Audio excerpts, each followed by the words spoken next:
Assalamualaikum warahmatullahi wabarakatuh. Perkenalkan, nama saya Nabila Reski Pramaswari dari Prodi Manajemen B Sore. Di sini saya akan mempresentasikan tugas untuk ujian tengah semester Manajemen Keuangan semester 3 Universitas Pancasakti dengan NIM 2892150046 dengan dosen pengampu mata kuliah Ibu Ifah Masrifah MM. Yang pertama, saya akan menjelaskan ruang lingkup manajemen keuangan. Manajemen keuangan adalah kegiatan merencanakan, mengatur, mengarahkan, dan mengendalikan kegiatan usaha seperti pengadaan dan pemanfaatan dana perusahaan. Kegiatan manajemen keuangan merupakan prinsip-prinsip manajemen umum untuk mengelola sumber daya keuangan perusahaan. Yang kemudian, tujuan manajemen keuangan adalah memberi arahan kepada perusahaan atau organisasi untuk memaksimalkan sumber daya yang ada secara efisien untuk mencapai tujuan. Kemudian, tujuan manajemen keuangan. Yang pertama, memaksimalkan keuangan. Yang kedua, memastikan ketersediaan modal. 3. Merencanakan, kontrol, dan mengawasi. 4. Mengatur alokasi keuangan. Dan yang kelima, menentukan pembagian dana ke investor.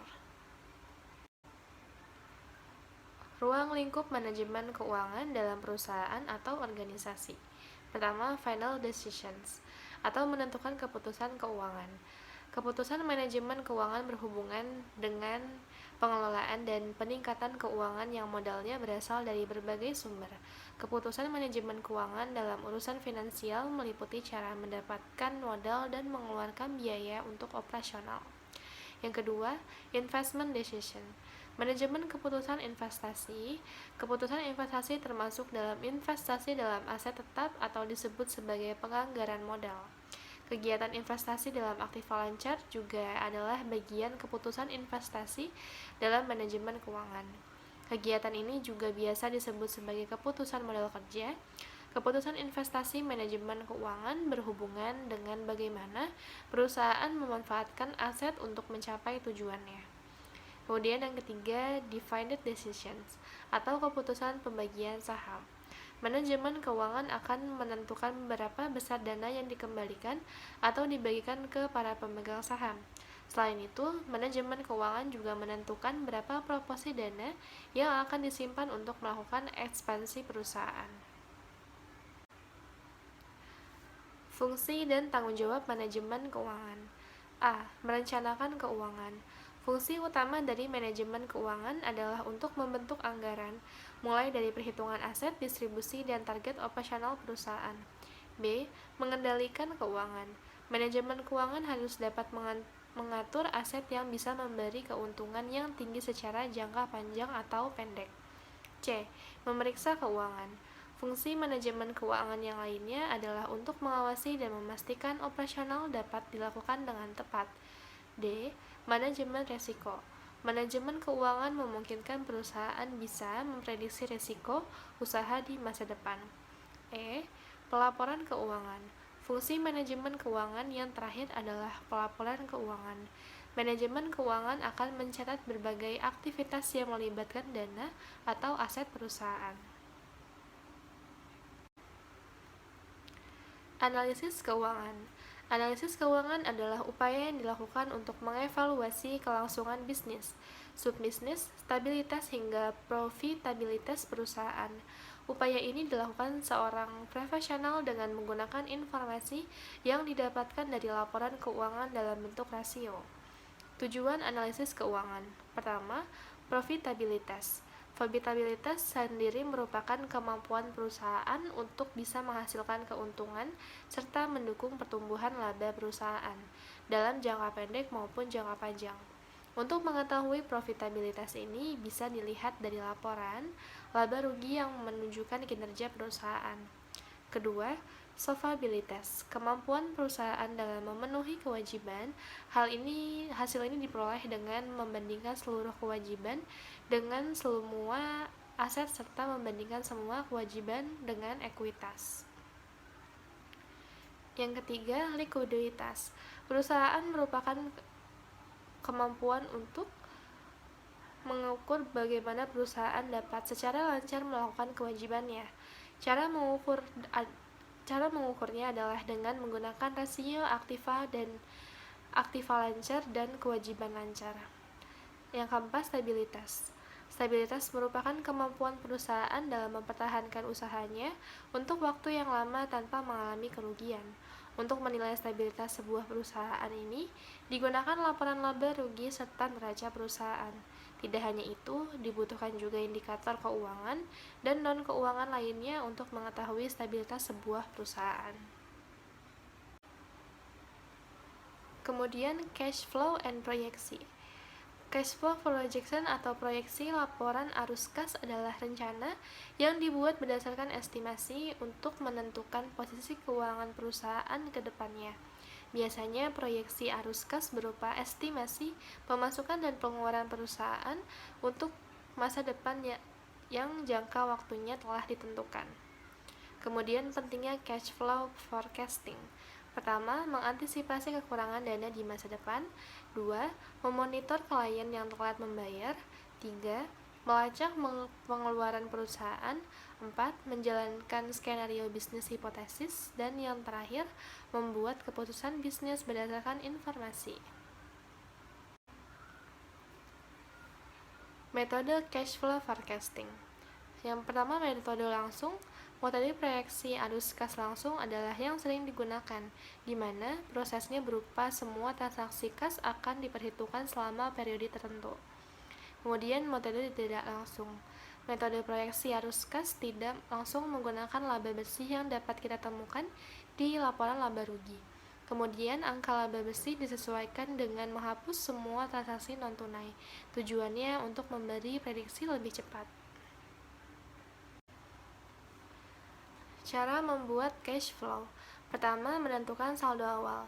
Sebelumnya menyusun laporan cash flow, kamu harus menentukan saldo awal kas pada setiap periode laporan cash flow. Saldo utama ditentukan dari laporan laba rugi di periode yang sama. 2. Menghitung arus kas dari aktivitas kas operasional.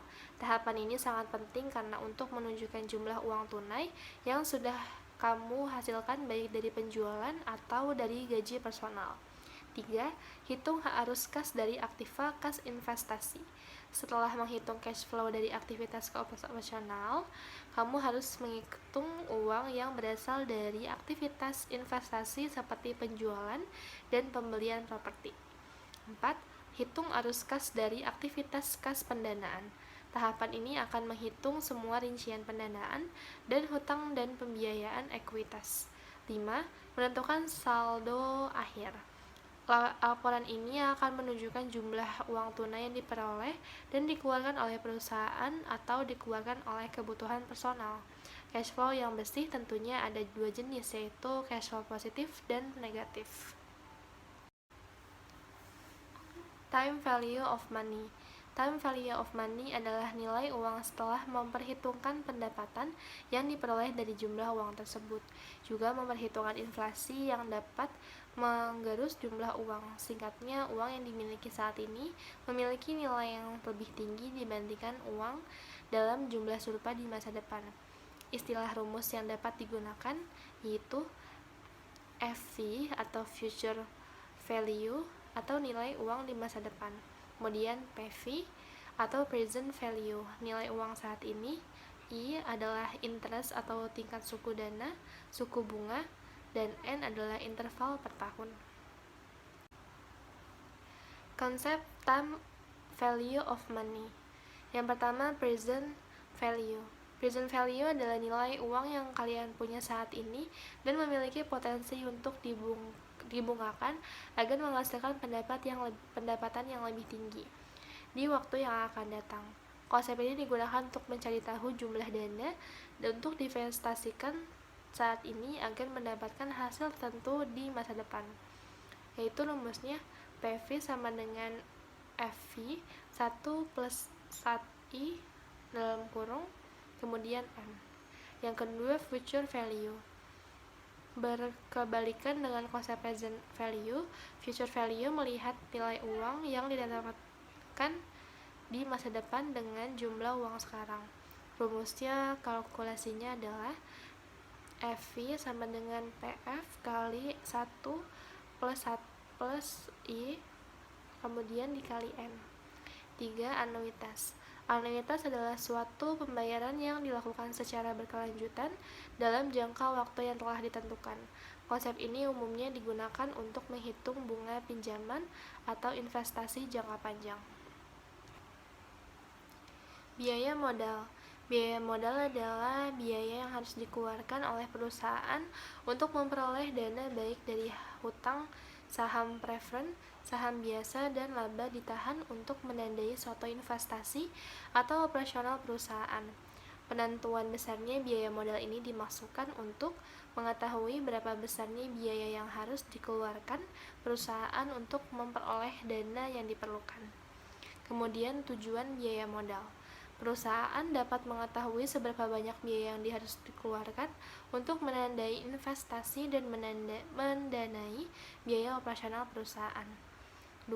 Memaksimalkan nilai perusahaan dengan cara meminimumkan biaya-biaya yang dikeluarkan oleh perusahaan.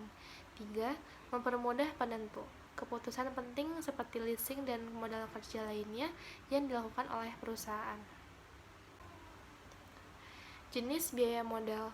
Biaya modal dibedakan menjadi 2, berikut penjelasannya. Yang pertama, biaya modal secara individu.